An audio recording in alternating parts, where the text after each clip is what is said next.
Just 6 days away from the Fox Business Republican presidential debate, and today, specifically, could shape the stage in terms of who will attend each debate, as well as the rivalries, as two separate polls have just been released. The first one, this is Quinnipiac, showing that Ben Carson and Donald Trump are neck and neck, while Trump technically has a 1-point lead over Carson.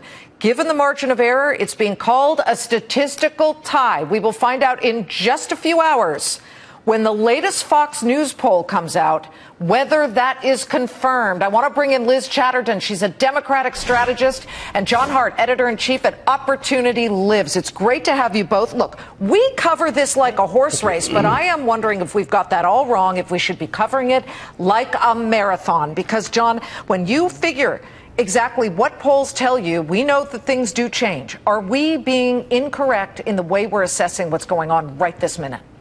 No, I don't think you're incorrect, but I do think campaigns are marathons, not sprints. And neither Trump nor Carson, I think, are marathon distance runners. And polls of past presidential races have shown in the exit polls that as many as 40% of the people don't make up their mind until 6 weeks before. So in many ways, the campaign is still in its very early stages, and we're going to see potentially big shifts in numbers. I worked on a statewide campaign in 2004. With Tom Coburn, there was a 20-point shift in the last month of the race.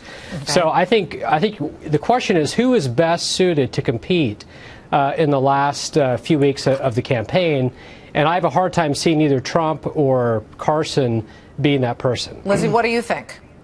I actually couldn't agree more. I think it is absolutely a marathon. And the truth is, it's still pretty early in the marathon. If it's a 26-mile race, we're just barely into mile 3 at this point. If you think back 4 years ago at this time, in November of 2011, Herman Cain was beating Mitt Romney for the Republican nomination. That's obviously not what ended up happening. It is a longer race than people think it is. Right. Promise you, these candidates feel like tomorrow is election day every day. It's so but true. It's not. And the book battles. We have both Trump out with a book yesterday, Ben Carson with a book out today. Ben Carson apparently getting pretty significant crowds here. But let me just shift over to Jeb Bush. And, John, Jeb Bush is plummeting in the latest poll. He's fallen to 4%. He had 10% of the support in September in that reading. But how much trouble is he really in? Or is this still that opportunity for him to have the stick-to-itiveness to make it all the way through the marathon?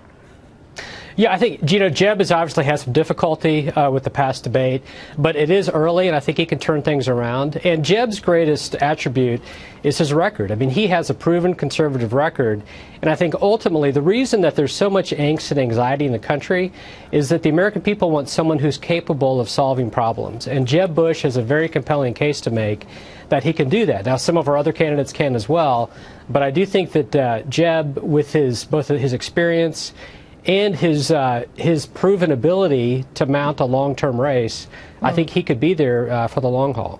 Lizzie, I can't let you go without asking you about Hillary Clinton. She is by far the front runner. I mean, that right now, that's the case in the Democratic race.